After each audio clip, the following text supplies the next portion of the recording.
Saturn represents authority, and Saturn represents structure, manifestation, crystallization. Nobody ever talks about Saturn when it comes to manifesting things, but it is the planet that governs physicality, right? Being incarnate. It rules your bones. If you didn't have that kind of structure from the bones, you'd be a gelatinous bag of goo, period. Saturn isn't the bad guy. We've got to stop using Greek interpretation. They had a very different worldview, a very different world reality, a very different society, and it depended on where in ancient Greece you were. Were you in Athens? Were you in Sparta? Were you in Crete? Where were you? What was the civilization's ideals? Because the planets are interpreted based on your social cultural understanding. We don't live back then.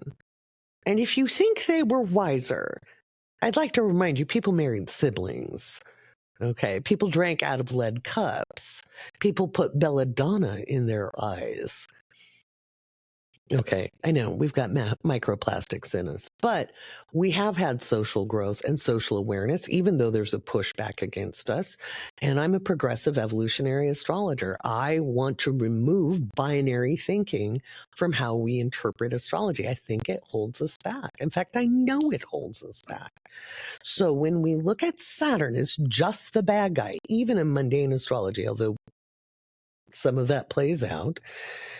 With it being retrograde, Saturn represents authority. We can just put it there. It can be your own authority over your own self, right? It's not always how authority pushes against you. How do you push against your own authority of self?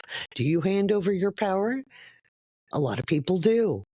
Okay. Don't hand it over to astrology, because astrology ain't making anything happen. Astrology represents the potentials of what are happening, right?